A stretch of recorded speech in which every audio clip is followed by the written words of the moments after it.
Okay, it's time to take a look at the new shield and new armor skills, and it's time to take a look at the new lightweight ship skills and the new fighter skills. That's a lot of new skills, to be honest. Overall, the lightweight ship skills caught me by surprise, although not really, because the lightweight ships didn't do as much damage as the normal fighters, but we will see the stats very soon. But first, I would like to start with the tank skills. Basically, they have improved the shield and armor capacity for the carriers, for the dreadnoughts, and basically you have the new skills that take effect for the small ships as well. So they are the new maintenance skills, maintenance technology, shield operation and armor operation. You can see a lot of new added skills, and I think I'll start with the shield, because the shield is primary on most ships. Shield hardening array.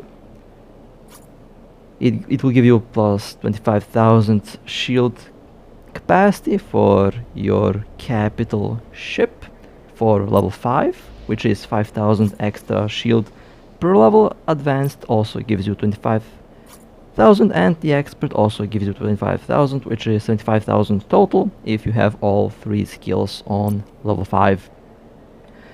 Shield generation array, which is the next one, plus 75% shield capacity on capital ships.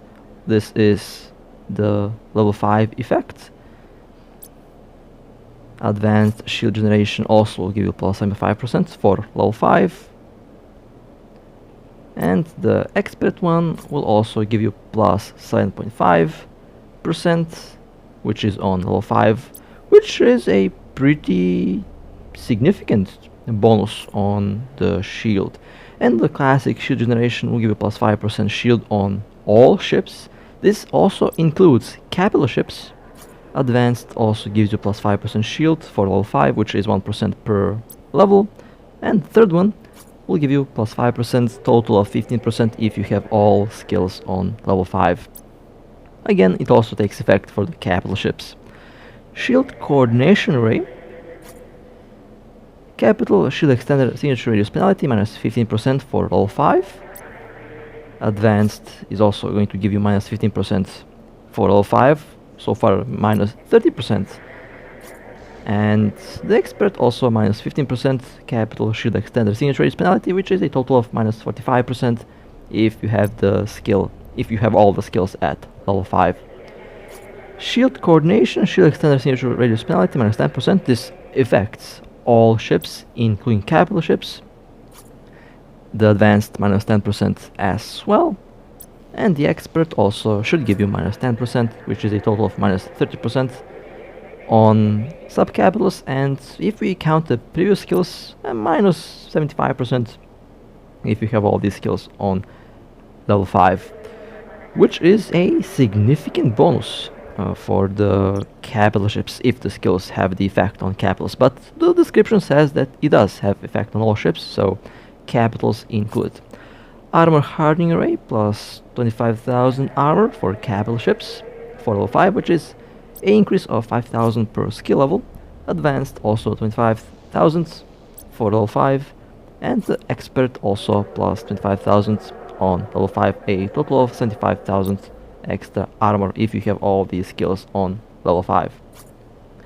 Armor convergence array will give you plus 75% extra capital ship armor for level 5.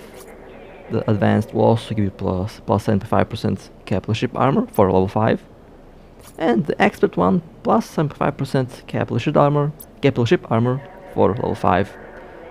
Armor convergence. This will give you plus 5% armor on all ships, including capital ships. The advanced one will also give you plus 5% for level 5. And the last one plus 5% armor. Total of plus 15% extra armor if you have all the 3 skills on level 5. Armor layering array, minus 15% capital armor plate mass penalty for level 5. Advanced armor layering, minus 15% capital armor plate mass penalty for level 5, and the expert minus 15% as well, total of minus 45% less plate mass penalty for your capital armor plates. Armor layering array is so far, I would say, interesting. And the normal armor layering, minus 10% armor mass penalty on all ships, on all armor plates, including the capital ones, minus 10% for the advanced one, and minus 10% for the expert one, total of minus 30% for sub-capitals, and minus 75% for capitals, including the previous skills. And well, there is no new skills in the defense upgrade or any other category.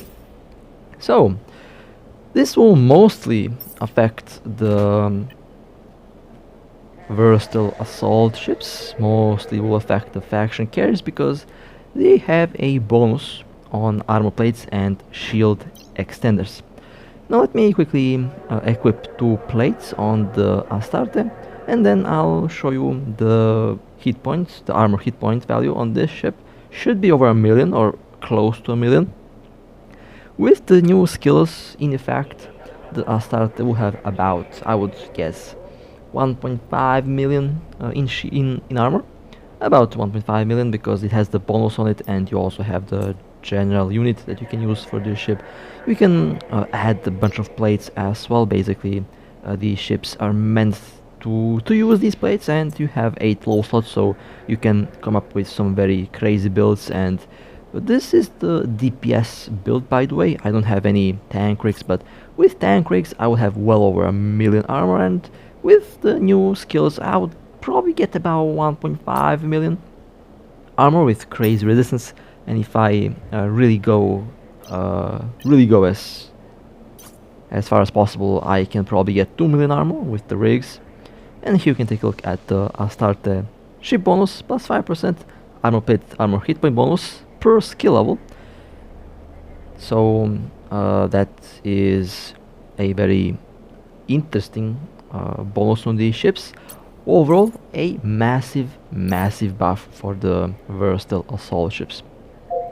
You can combine this with the thermal circulation. Basically, you can combine tank with armor volume, and this will bring you a ridiculously tanky ship. The versatile assault ships are currently the tankiest ships in the game. Hit point wise, they can't repair themselves as much as dreadnoughts, and the dreadnoughts still kill them, although the fight will probably take a long time because these things have so much hit points. 891,000 hit points on the armor. Now there is a more tanky ship, a proper armor tank that I have built here somewhere. Let me just quickly go and take that ship out. That is the villain. Let me set this thing active. The villain has the same bonus as the Astarte. It just has much more base armor, so it's more suitable for that purpose. Although both ships have a bonus on armor plates, and on both ships you can easily do the same thing. Plus 5% armor plate hit point bonus, and the other stats are the same. So let me slap some armor plates on the villain, and then we can take a look at the armor. 185,000, and with 2 plates, 1,370,505 armor hit points. That is a lot of armor. The villain can technically have over 2 million armor with the new skills active and with proper rigs, so the villain is the tankiest armor tank faction carrier currently that we have in the game. And we also have received the bonus on the swarm module that I forgot to mention. Now for the shield tanks we have the Anaconda and we have the Visago.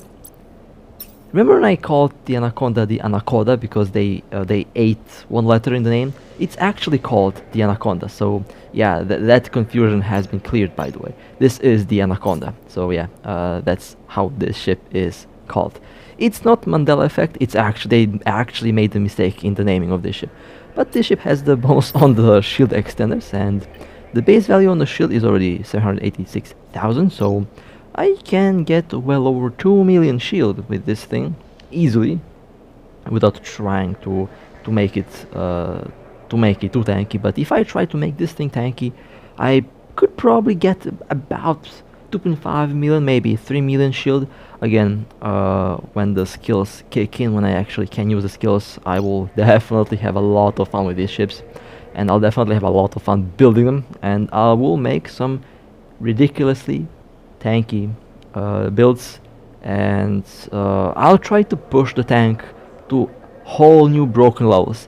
This thing will be so tanky, it's not going to be funny. I can promise that. So I have a lot of playing around to do, and I cannot wait to actually test these things out. Now, the Anaconda, besides having insane tank, it's also one of the higher DPS faction carriers. The Anaconda and Vazago have the highest DPS. And I can go use the bombarding plant easily, because the drone bombs work on carriers, they work on the lightweight ships. Let me add one extender general unit that will enhance the extended volume by 23%, so that's even more shield. So yeah, now I have 1.1 million shield, and this can be pushed even more because I have DPS rigs, but I'll change that when I start playing around with this boat a little bit more. Overall, yeah, that is a lot of tank, and this is a very tanky boat. Perhaps the tankiest shield tank ship in the game. Okay, let's go back to the skills, and let me go and check out the new electronic skills. Team Combat. Team Combat is all for the versatile hull ships. And let's take a look. Mothership Defense Coordination. For the defense module that the faction carriers use, minus 30% restart time for level 5, which means it's gonna be interesting. The advanced one minus 30%, so a total of minus 60% so far. And the expert one minus 30% defense module restart time, so a total of 90 seconds for all 3 skills if you have them on level 5. Damage transfer plus 5% on level 5. Carrier defense module damage transfer ratio plus 5% for the advanced skill as well. And the expert one is plus 5%, or total of plus 15% for all 3 skills on level 5. Mothership defense, carrier defense module activation time plus 10 seconds for level 5. Advanced mothership defense plus 10 seconds for level 5. And the expert one plus 10 seconds for level 5, or a total of plus 30 seconds if you have all 3 skills on level 5. Team Combat Enhancements. Carrier defense module lightweight ship damage plus 30% on level 5. Okay, this is getting interesting. The advanced one plus 30% on level 5, and the last one plus 40% on level 5. So a total of plus 100% for all 3 skills on level 5. That is a massive DPS increase. Team Combat Support, Carrier Defense Module lightweight ship speed plus 30% for level 5. Advanced Team Combat plus 30% for level 5, and the Expert one plus 40% for level 5. So a total of 100% for all 3 skills on level 5. Wow, well, I guess the faction carrier pilots will love these skills because they already have some pretty good DPS. However, they don't have any damage mods, so you're basically stuck with what you have. Or you have drone bombs that can triple your DPS for a short amount of time. So, when we're talking about the DPS, the Anaconda and the Vazago are basically the highest DPS faction carriers that we have in the game. And let's take a look at these 2 ships, because I just so happen to have them, and let's take a look at their DPS. So 7.2 thousand DPS cold with a tank modules, but the rigs are DPS. So with the new skills active, this will be about 15,000 DPS cold with this build. And the lightweight ships will have enhanced speed, enhanced damage, So, do you know how much DPS we're talking about here? If we use the drum bombs, that can give you plus 300% damage, that's 14,000 DPS times 300%, or 300% of that number. So it basically can triple your DPS, and you can get about, I don't know, like 60,000, 65,000 DPS, in some cases 75,000 DPS, depending on what type of carriers depending on what type of lightweight ships you use, and of course on the carrier. And the swarm carrier defense module also does increase the damage on the lightweight ships. It also does a lot of other things as well. Plus 47.32 DPS damage increase. Oh man, you know, I said 70,000 DPS out of my head without doing much calculation, but perhaps we're looking at maybe about 90,000 DPS now, depending on what type of lightweight ships you use. Overall, these things have DPS, these things have tank, although it doesn't last long, but with the skills we can get the module to last longer, and you can get the reactivation delay to be shorter. So overall, a massive bonus on the lightweight ships. And again, I talked about drum bombs, so let's go to the drum bombs just to show what I'm talking about here. So you can go with the remote reload, which will halve your DPS to 150% from 300, but for PvP, yeah, I'll go with the 300% bonus on these monsters. And I think I'll have a field day with this ship when I actually test out the DPS. This is going to be absolutely mental. The DPS is ridiculous. Even with halved DPS, you still have like 50,000 DPS with this thing. That is brutal. That is indeed very, very brutal, and that's a lot of DPS. Overall, again, lightweight ship pilots will love this update, because there is so much buffs done to these ships. It's insane. And a lot of you guys that fly these ships told me that they felt weak. Well, they don't feel so weak now, right? Okay. So, there is one more. There are more skills to take a look at. Fighter skills for the ordinary carriers. Now, the ordinary carriers have a wide use in PvP and PvE, and they're currently very popular for PvE because they have a very nice DPS output, and for null they're actually really good.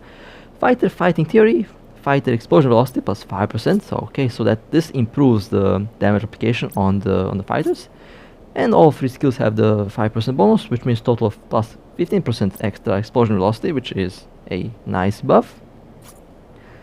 Fighter navigation, fighter flight velocity plus 5% for level 5, and the advanced and expert will probably have the same plus 5% bonus, so a total of plus 15% on all three skills if you have them on level 5. Fighter combat theory, this will increase the fighter damage by 5% for the skill being on level 5. The advanced and expert have the same plus 5% damage bonus, so a total of plus 15% bonus on fighter damage. And fighter defense, it will increase the fighter effective hit points by 10% for the normal skill. For the advanced, it's also probably going to be 10%, and it is. And the expert fighter defense will give you plus 10%, so a total of plus 30% extra fighter effective hit points. Overall, solid skills for fighters, solid skills for lightweight ships, and overall the new skills are pretty good. I would be happy with only the missile skills, but we have received skills for all weapons, so yeah, win for everyone, I guess. And for the normal carriers, I have a bunch of them available here. The current, I guess, favorite carrier for ratting is this one, the Mimitar one, and the Thanatos, because both have some very nice DPS.